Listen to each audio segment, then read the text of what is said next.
నమస్తే, నా పేరు తేజస్విని. బీసీఎన్ ప్రేక్షకులకు దేవి శరన్నవరాత్రుల శుభాకాంక్షలు. ముందుగా ముఖ్యాంశాలు.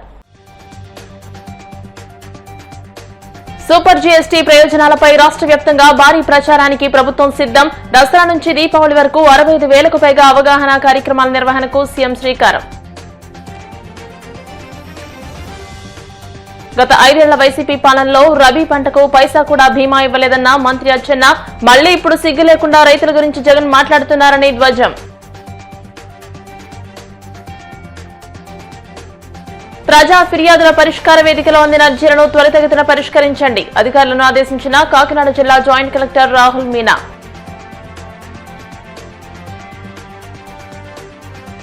వాడపల్లి వెంకన్నాలయంలో ప్రత్యేక పూజలు, మంగళ వాయిద్యాల నడుమ శ్రీ స్వామి అమ్మవార్లకు మేల్కొలుపు సేవ, ఐశ్వర్యలక్ష్మి హోమం.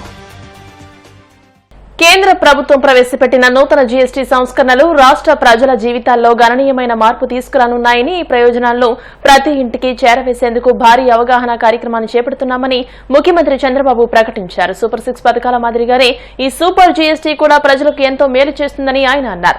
శాసనసభ సమావేశాల 3వ రోజున ముఖ్యమంత్రి ఈ విషయంపై ఒక ప్రకటన చేశారు. ఈ సంస్కరణల ఫలితంగా రాష్ట్ర ప్రజలకు ఏకంగా 8,000 కోట్ల మేర ఆర్థిక ప్రయోజనం చేకూరుతుందని, రాబోయే దసరా, దీపావళి పండుగలను ప్రజలు తగ్గిన ధరలతో ఆనందంగా జరుపుకోవచ్చని ఆయన ఆశాభావం వ్యక్తం చేశారు. ఈరోజు సూపర్ జీఎస్టీ, సూపర్ సేవింగ్స్ నిన్నే ప్రధానమంత్రి గారు చాలా స్పష్టంగా చెప్పారు. రాబోయే రోజుల్లో ఇది ఒక గేమ్ చేంజర్గా మన ఆర్థిక వ్యవస్థగా తయారవుతుంది. అయితే ఏ సదుద్దేశంతో అయితే ఈ యొక్క జీఎస్టీ తీసుకొచ్చామో దీని ఫలితాలన్నీ కూడా పేద ప్రజలకి, అన్ని వర్గాల స్టేక్ హోల్డర్స్ చేర్చాల్సిన బాధ్యత మన పైన ఉంది. దీనికోసం ఒక మంత్ అంటే ఒక 30 రోజులు కార్యక్రమాన్ని అనౌన్స్ చేస్తున్నాం. మొన్న ఈ ప్రభుత్వం నలుగురితో ఒక కమిటీ కూడా దీన్ని అమలు చేయడానికి ఒక కమిటీ వేసాం. హెచ్ఆర్డి మినిస్టర్ లోకేష్ గారు, ఫైనాన్స్ మినిస్టర్ పయ్యావుల కేశవ్ గారు, హోమ్ మినిస్టర్ హరిత గారు, టూరిజం మినిస్టర్ దుర్గేశం గారు, హెల్త్ మినిస్టర్ సత్యకుమార్ యాదవ్ గారితో ఒక కమిటీ వేసి ఈ కార్యక్రమాలని లాస్ట్ మైలుకు తీసుకుపోయి ప్రజా చైతన్యంతో ఏ స్ఫూర్తి అయితే సూపర్ జీఎస్టీ వచ్చిందో ఆ స్ఫూర్తితో సూపర్ సేవింగ్స్ కూడా అందరికి చేరే విధంగా చేసే బాధ్యత వాళ్ళకి అప్పచెప్తున్నా అని కూడా నేను మీకు తెలియజేస్తున్నా. ఇంకొక పక్కన మాస్ మీడియా కమ్యూనికేషన్లు అవన్నీ ఏ విధంగా చేయాలన్నీ చేస్తారు. డిజిటల్ కమ్యూనికేషన్ కూడా ప్రాధాన్యత ఇస్తారు. దేశ ప్రధానమంత్రి గారు మాట్లాడినప్పుడు నిన్న కూడా ఆయన చెప్పింది, ఆయన కోట్ ఇది, జీఎస్టీ సంస్కరణలు భారత ఆర్థిక వ్యవస్థలో కొత్త దశకు నాంది పలుకుతున్నాయి. పన్ను వ్యవస్థను సులభతరం చేయడం ద్వారా పారదర్శకత పెరుగుతుంది, ప్రజల ఆదా శక్తి పెరుగుతుంది. ఈ మార్పులు పేదలకు, నూతన మధ్య తరగతికి మరియు మధ్య తరగతికి లాభాన్ని అందిస్తాయి. అదే సమయంలో భారత వ్యాపారవేత్తలకు మేడ్ ఇన్ ఇండియాని ప్రపంచానికి నాణ్యతా ప్రమాణంగా నిలబెట్టే శక్తినిస్తాయి. ఇది ప్రధానమంత్రి గారు చెప్పింది. జయప్రదం చేయడం కోసం మనం ప్రయత్నం చేయాల్సిన అవసరం ఉంది. అదే సమయంలో మన రాష్ట్రానికి సంబంధించి మీరు ఆలోచిస్తే ప్రగతిశీల ప్రజా విధానాల ద్వారా పేదలు, మధ్య తరగతి వారి జీవితాలను మార్చడమే మా లక్ష్యం. భారత స్వతంత్ర శతవార్షిక దినోత్సవం నాటికి ఆర్థిక అసమానతలు తగ్గించి బలమైన, సమతుల్యమైన సమాజాన్ని నిర్మించడం మా ఆకాంక్ష. ఈ లక్ష్యానికి సూపర్ జీఎస్టీ, సూపర్ 6 మరియు P4 కార్యక్రమాలు శక్తివంతమైన ఇంధనంగా నిలుస్తాయి. ఆంధ్రప్రదేశ్ని స్వర్ణాంధ్ర వైపుకు నడిపిస్తాయి. ఈ రెండు కూడా ఒక లక్ష్యాన్ని పెట్టుకుని దేశం మొత్తానికి ప్రధానమంత్రి గారు ఇచ్చిన లక్ష్యం. ఇక్కడ ఎన్డీఏ ప్రభుత్వం ఈ లక్ష్యంతో ముందుకెళ్తాం. ఇది ఒక వినూత్నమైన కార్యక్రమం. ఈ రోజు తీసుకొచ్చిన రిఫార్మ్ భవిష్యత్ తరాలని మార్చే రిఫార్మ్. ఇవన్నీ కానీ దీంతో సమానంగా ఇంకొన్ని రిఫార్మ్స్ మనం తెచ్చుకోగలిగితే 2047కి భారతదేశం నెంబర్ 1 దేశంగా తయారవుతుంది. అతి పెద్ద ఆర్థిక వ్యవస్థగా తయారవుతుంది, దాని అనుమానం లేదు. దానికి ఆంధ్రప్రదేశ్ రాష్ట్రం, తెలుగు జాతి స్వర్ణాంధ్ర దిశగా పోవడానికి, నెంబర్ 1 రాష్ట్రంగా ఆంధ్రప్రదేశ్ దేశంలో ఉండడానికి మనం దోహదం చేయాల్సిన అవసరం ఉంది. అన్ని వర్గాల్ని మనం రెడీ చేయాలి, అన్ని వర్గాల్లో చైతన్యం తీసుకురావాలి. ఈ జిఎస్టి సూపర్ జిఎస్టి ఏదైతే ఉందో సేవింగ్సే కాదు, వినూత్నమైన ఆలోచనలు మొదలు కావాలి. సేవింగ్స్ వచ్చిన తర్వాత ఆ సేవింగ్స్ పెట్టుబడి కింద పెట్టి ప్రతి ఒక్క ఇంటికి నేను ఒకటే కోరాను, 1 ఫ్యామిలీ 1 ఆంటర్‌ప్రెన్యూర్. ఇది సాధ్యం. అది నిరూపించడానికి ఈ సూపర్ జిఎస్టి పనిచేస్తుంది. దీన్ని మనందరం కూడా ఇంటింటికి తీసుకెళ్లాల్సిందిగా మిమ్మల్ని కోరుతూ, దీని ఉద్దేశంలో ఏవైతే ఉన్నాయో ఆ ఫలితాలు ప్రతి ఒక్కరికి అందుబాటులో పెట్టే విధంగా మనం చేయాల్సిన అవసరం ఉంది. దాన్ని సహకరించవలసిందిగా మరొక్కసారి మిమ్మల్ని అందరినీ కోరుకుంటూ, మరొక్కసారి ప్రజలందరికీ కూడా ఏ సంవత్సరం కూడా మీరు ఇంత పెద్ద ఎత్తున పండుగలు చేసుకోండరు. ఈ సంవత్సరం ఆనందంగా బ్రహ్మాండంగా పండుగలు చేసుకోవాల్సిందిగా మిమ్మల్ని అందరినీ కోరుతున్నా. అటు కేంద్రం సూపర్ జిఎస్టి, ఇటు రాష్ట్రం సూపర్ 6, ఈ రెండు కూడా ప్రజలకు ఎంతో మేలు చేస్తాయని చెప్పి మరొక్కసారి విజ్ఞప్తి చేస్తూ, ఆంధ్రప్రదేశ్ అసెంబ్లీలో వ్యవసాయ రంగంపై స్వల్పకాలిక చర్చ జరిగింది. సభ్యులు అడిగిన ప్రశ్నలకు వ్యవసాయ శాఖ మంత్రి అచ్చెన్నాయుడు సమాధానమిచ్చారు. ఏపీలో ఎరువులు, యూరియా సమస్యలను అధిగమించాలని తెలియజేశారు. యూరియాపై రైతులకు ఎలాంటి ఆందోళన అవసరం లేదని చెప్పుకొచ్చారు. 7.86 లక్షల మెట్రిక్ టన్నుల యూరియా అందుబాటులో ఉంచామని తెలియజేశారు. ఇప్పటికే 6.90 లక్షల మెట్రిక్ టన్నుల యూరియా సరఫరా చేశామని స్పష్టం చేశారు. ఇంకా 97,000 మెట్రిక్ టన్నుల యూరియా పంపిణీకి సిద్ధంగా ఉందని వెల్లడించారు. రైతు సేవా కేంద్రాల్లో 70% యూరియా పంపిణీ చేస్తున్నామని వివరించారు. కష్టాల్లో ఉన్న రైతులను ఆదుకోవాలని ప్రభుత్వం నిరంతరం కృషి చేస్తోందని పేర్కొన్నారు. గత 5 ఏళ్ల వైసీపీ పాలనలో రబీ పంటకు పైసా కూడా బీమా ఇవ్వలేదని విమర్శించారు. మళ్లీ ఇప్పుడు సిగ్గు లేకుండా రైతుల గురించి జగన్ మాట్లాడుతున్నారని ధ్వజమెత్తారు. రైతులు యూరియా 3 పర్యాయాలు వేస్తారు అధ్యక్ష. మొదటి ఫేజ్లో ఎకరాకి 25 కేజీలు, రెండో ఫేజ్లో 25 కేజీలు, మూడో ఫేజ్లో 25 కేజీలు ఒక ఎకరాకి వేస్తారు అధ్యక్ష. ఎప్పుడైతే ఈ పేపర్లో వచ్చిందో, సోషల్ మీడియాలో వచ్చిందో, ఈ సమస్యలన్నీ వచ్చాయో వాళ్ళు ఆందోళన చెంది ఒకేసారి 3 విడతలకు కావలసినటువంటి యూరియా తీసుకోవడం ప్రారంభించారు అధ్యక్ష. దీనికి తోడు రబీలో కూడా 9,50,000 మెట్రిక్ టన్నులు కేంద్ర ప్రభుత్వం రబీకి సపరేట్గా కేటాయించింది. ఆ కేటాయింపులు రబీలో సప్లై చేస్తాం, కానీ ఇప్పుడే రేపు రబీకి దొరకదేమని ఆందోళన చెంది రబీకి కావలసినటువంటి యూరియా కూడా కొంతమంది తప్పు పట్టడం లేదు, ఆందోళన చెంది నిల్వ చేసుకోవడం వల్ల ఈ సమస్య వచ్చింది అధ్యక్ష.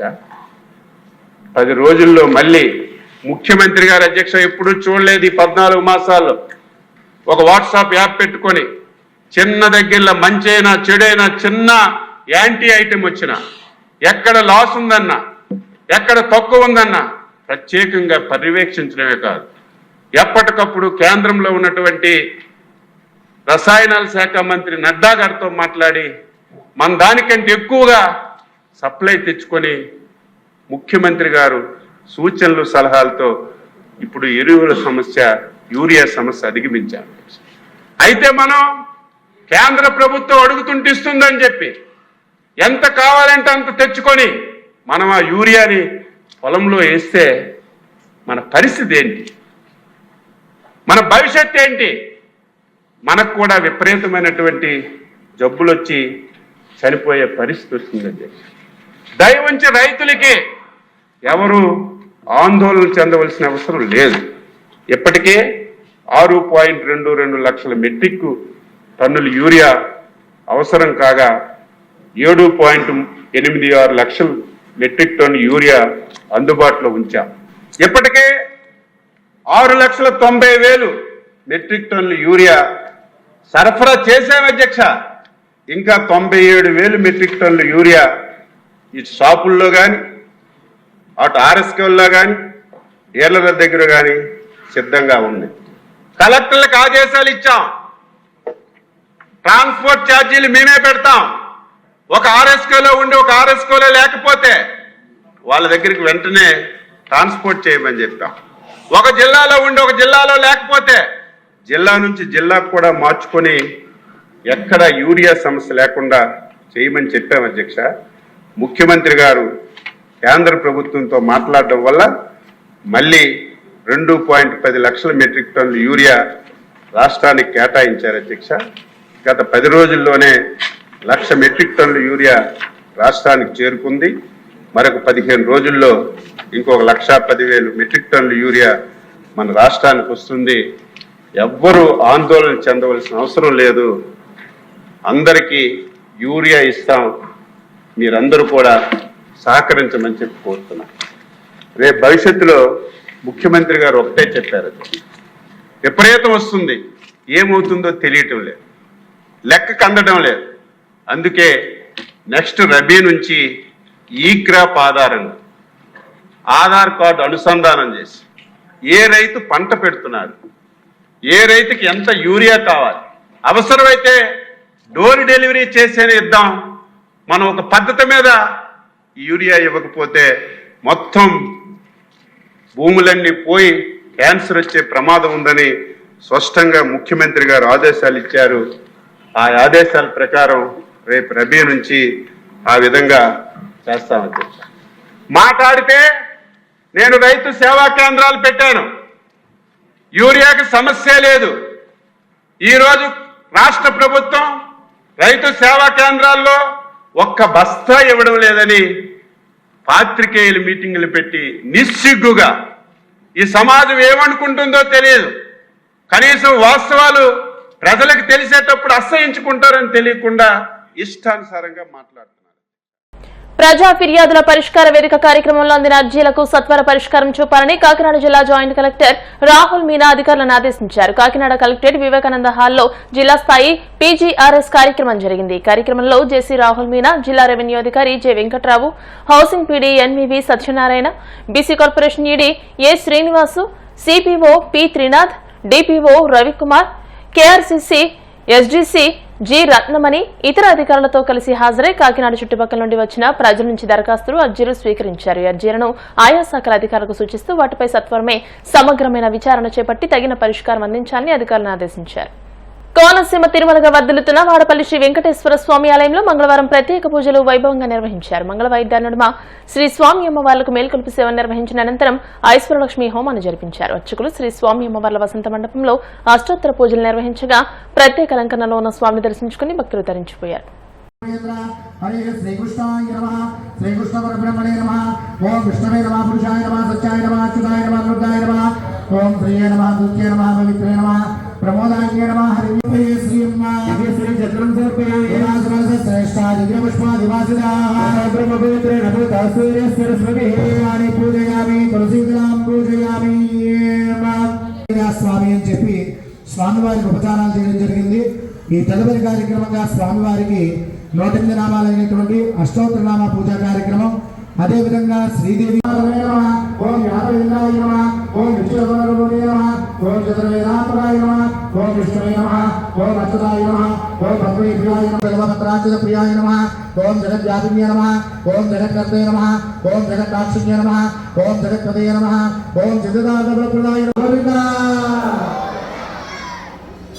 ఓం నమః ఆనందముఖవాడ అనాథ రక్షక గోవింద, అనాథ రక్షక గోవింద, శ్రీ శ్రీనివాస శ్రీ వెంకటేశ గోవింద గోవింద.